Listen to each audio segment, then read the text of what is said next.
ယုံကြည်ပါမင်းလုံနိုင်တယ်ဆိုတာကိုနောက်မှရှိတာကြံခဲ့ပြီမလားဒါဆိုရှေ့ကိုပဲရှောက်ဖို့ပြင်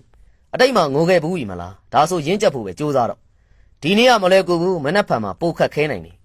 အခုဒုက္ခရောက်နေတဲ့နောက်နေ့လည်းအဆင်ပြေဖို့မသေးကြဘူးအကောင်းဆုံးတွေကိုပဲမျှော်နေခြင်းကလည်းအဆိုးတွေကိုပိုဆိုးစေနိုင်ပြီးတော့အဆိုးဆုံးအခြေအနေတွေကိုလက်ခံနိုင်ခြင်းဟာလည်းအကောင်းဆုံးတွေကိုဖန်တီးနိုင်ခြင်းပဲ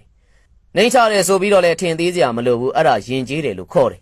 ဘဝင်မြင့်နေတဲ့ဆိုပြီးတော့ကဲ့ရဲ့စရာမလိုဘူးအဲ့ဒါယူတတ်ရမယ်သင်ငန်းစာဘဝထဲမှာ तू ကထွက်သွားတာရှိတယ်လို့ကိုကလည်းထွက်လာတာရှိမယ်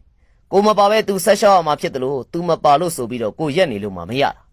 လူအစ်စ်တွေဘဝထဲဝင်လာလိမ့်မယ်အလုပ်အစ်စ်တွေလုပ်ရလိမ့်မယ်ပဝင်းကျင်အစ်စ်မှာအခြေချရလိမ့်မယ်အခက်ခဲမျိုးစုံကြုံတွေ့ရလိမ့်မယ်ဘယ်အချိန်ဒီမှာပဲဖြစ်ဖြစ်စိတ်တက်မကြဖို့နဲ့ရင်ဆိုင်နိုင်ဖို့ကိုယ့်ဘက်ကအကောင်းဆုံးပြင်ဆင်ထားရမယ်ခဏခဏတွေးဆုံရမယ်ပြီးရင်ခဏခဏလမ်းခွဲရမယ်ဒီစိတ်ကူးတွေပြတ်သွားရင်လည်းနောက်စိတ်ကူးတွေနဲ့မျှော်လင့်ကြအောင်မယ်အလားတူပဲနောက်ထပ်အချိန်များစွာနာကျင်ရအောင်မယ်ဟာသားတွေကိုနှစ်ခါပြန်မရည်သလိုဂျင်းနာစရာတွေကိုလည်းနှစ်ခါပြန်ပြီးမငုံနဲ့အမတ်တရားတွေကိုပြန်တွေးပြီးဒဏ်ရာတွေကိုအယောင်မတင်ခြင်းပါနဲ့တယောက်အလုံးလုံးလို့တအိမ်လုံးဘိုင်းမပြည့်တဲ့အခါမှာအချစ်ကဘဝမှုံမှန်တိလာလိမ့်အမားတွေ